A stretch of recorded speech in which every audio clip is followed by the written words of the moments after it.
कैसे हो आप सब। आशा है आप सभी ठीक होंगे। आज हम कक्षा 5वीं के लिए जो हिंदी की पाठ्य पुस्तक है रिमझिम, उसके पाठ 2 फसलों के त्यौहार के विषय में पढ़ेंगे। जो पाठ 2 है फसलों के त्यौहार, इसमें मकर संक्रांति के विषय में बताया गया है। फसलों के त्यौहार जो पाठ है इसमें मकर संक्रांति से जुड़े हुए सभी त्यौहार जो भारत के विभिन्न राज्यों में मनाए जाते हैं उसके विषय में बताया गया है। इस पाठ का पूरा विवरण मैं एक लिंक दे दूंगी डिस्क्रिप्शन में, जहां जाकर आप पूरी वीडियो देखकर पाठ को समझ सकते हैं। मैंने पाठ को पढ़कर कुछ मुख्य बिंदु निकाले हैं जो वर्कशीट को हल करने में आपकी मदद करेंगे। आप एक बार इन मुख्य बिंदुओं को देख लीजिए। बिहार में तिल मीठा यानी गुड़, मीठा मतलब मीठी चीज़ें, चावल आदि को सभी परिवार के सदस्य छूकर पहले उन्हें छूते हैं, प्रणाम करते हैं और मकर संक्रांति के दिन दान में दे देते हैं। ठीक है। अगला पॉइंट है तिलकुट। तिलकुट किससे बनता है? तिल, गुड़ और चीनी से बनता है। अगला है जो मकर संक्रांति का त्यौहार है इसका आरंभ जनवरी माह के मध्य में होता है और यह अप्रैल तक चलता है। जो हमारा फसलों के त्यौहार है मतलब इनकी शुरुआत कब होती है? इनकी शुरुआत जनवरी माह के बीच में शुरू हो जाते हैं ये सभी, और ये हमारे अप्रैल तक चलते हैं। विभिन्न राज्यों में इनका नाम अलग अलग है। मैंने आपकी सुविधा के लिए इनकी एक लिस्ट बना दी है कि कौन से राज्य में ये किस नाम से जाना जाता है, वो आप एक बार देख लीजिए। त्यौहार का नाम, राज्य, ये मैंने 4 नंबर पे लिखा है। मकर संक्रांति को तिल संक्रांति भी बोलते हैं और ये इसी नाम से उत्तर प्रदेश, बिहार, मध्य प्रदेश में मनाया जाता है। ये 13 या 14 जनवरी के आसपास मनाया जाता है। 13 जनवरी, 14 जनवरी, ये इन तीनों राज्यों में इसी तारीख के आसपास मनाया जाता है। जैसा कि आप नाम से ये देख रहे हैं तिल संक्रांत, यानी इस त्यौहार में तिल का बहुत अधिक महत्व है। इसको असम में बिहू के नाम से जाना जाता है। मतलब जो फसलों का त्यौहार है, फसल से संबंधित कोई भी त्यौहार, उसको असम में बिहू के नाम से जाना जाता है। केरल में ओणम, तमिलनाडु में पोंगला, पंजाब में लोहड़ी और झारखंड में सरहल के नाम से जाना जाता है। गुजरात में पतंग का पर्व, जो ये त्यौहार है फसलों का त्यौहार, इसको गुजरात में पतंग के पर्व के नाम से जाना जाता है। जो भी फसलों के त्यौहार हैं वो फसल पकने या फसल पकने के प्रारंभ से संबंधित है। मतलब जब आपकी फसल पक के तैयार हो जाएगी और लोग खुशियाँ मनाएंगे तो उसको हम फसलों के त्यौहार कहते हैं, और लोग खुशी में अपनी फसल के अच्छी पैदावार के लिए भगवान को धन्यवाद देते हैं। अगला पॉइंट देख लेते हैं।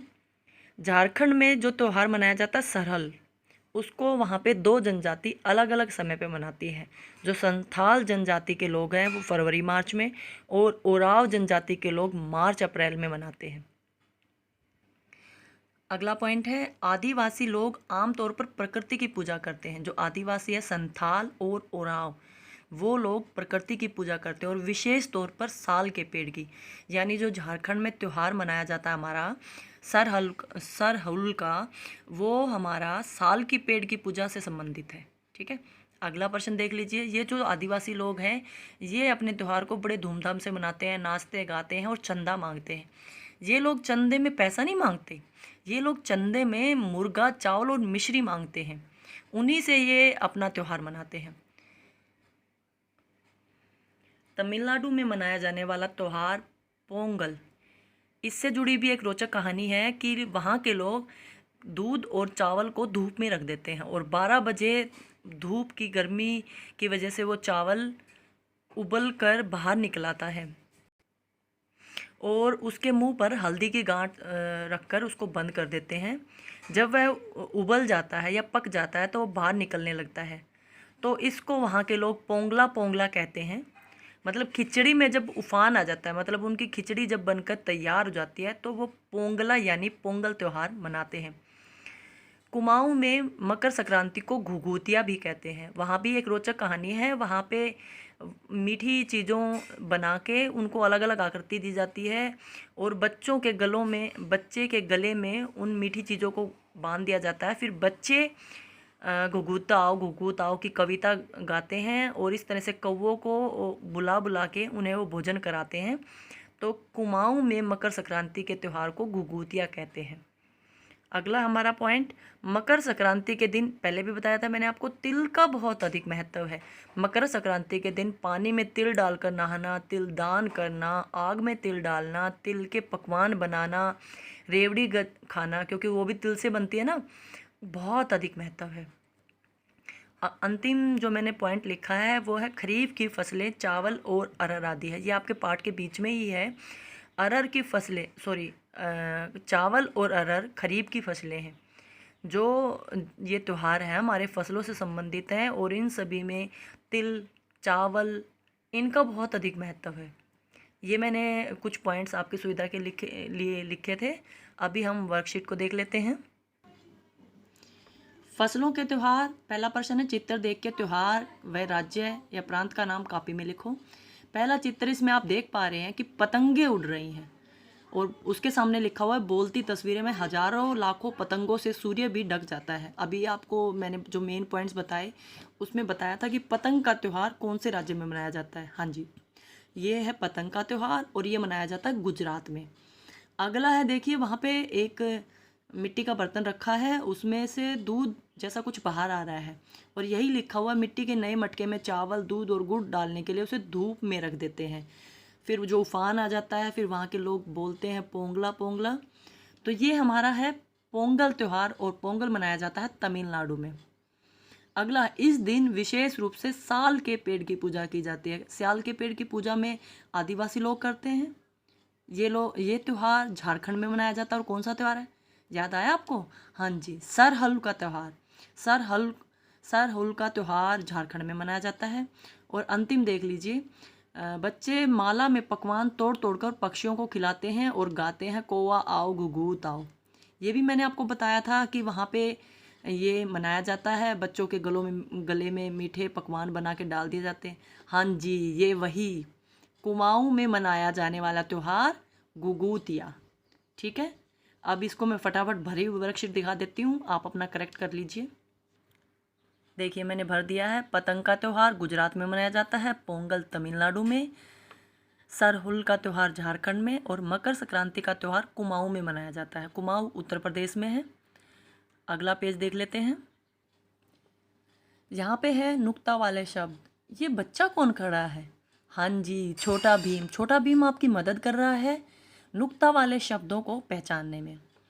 नुक्ता वाले शब्द वो होते हैं जिनके नीचे एक छोटी सी बिंदी लगा देते हैं, उसको नुक्ता बोलते हैं। इसमें ज की आवाज़ भी आती है और न की आवाज़ भी आती है। ठीक है, तो पहला है फसल, फसल, थोड़ा सा उसको खींच के बोल देंगे। अंदाजा, अंदाज़ा, जा, जो ये आवाज़ आ रही है ये नुक्ता की आवाज़ है। आवाज़, आवाज़, चीज़ों, चीज़ों, फरमाइशी, फरमाइशी। ऐसे ही किसी भी पुस्तक, अखबार से नुक्ता वाले शब्द छांटकर कॉपी में लिखने हैं। ये आप कहीं से भी लिख लीजिए। मैंने भी बहुत सारे छांटे हैं, वो मैं अभी आपको दिखा देती हूँ कौन कौन से हैं। उससे पहले एक बार नीचे वाला प्रश्न देख लेते हैं। बैसाखी त्यौहार के बारे में अपने शब्दों में बोलो व कॉपी में लिखो। बैसाखी का नाम आप लोगों ने सुना होगा। बैसाखी का त्यौहार कहाँ मनाया जाता है? हाँ जी, ये बिल्कुल पंजाब में मनाया जाता है और ये सिखों का त्यौहार है। 1699 ईस्वी में गुरु जी ने खालसा पंथ की स्थापना की थी, तभी से इस त्यौहार का बहुत अधिक महत्व है। इसके विषय में भी मैंने 5-6 लाइनें लिख दी हैं। जिन्होंने लिख ली मैंने उनकी कापियाँ चेक कर ली थी और जिन्होंने नहीं लिखी मैंने उनके लिए है। ये दोनों मैं आपको एक बार दिखा देती हूँ और समझा देती हूँ। देखिए आंसर्स। पहले तो नुक्ता वाले शब्द देख लीजिए। कमज़ोर, तूफान, ज़रूरी, मज़दूर, ताज़ा, इज़्ज़त, जहर, ज़ुबान, ऑफिस, फासला, रोज़, बाज़ार। इनकी प्रोनाउंसिएशन वैसे तो ये उनमें कोई फ़र्क नहीं है, लेकिन जो उर्दू लहजे में इनका जो उच्चारण है वो बहुत अच्छा हो जाता है। अब एक बार बैसाखी के त्यौहार के विषय में देख लेते हैं। बैसाखी के त्यौहार का सिख धर्म में बहुत अधिक महत्व है।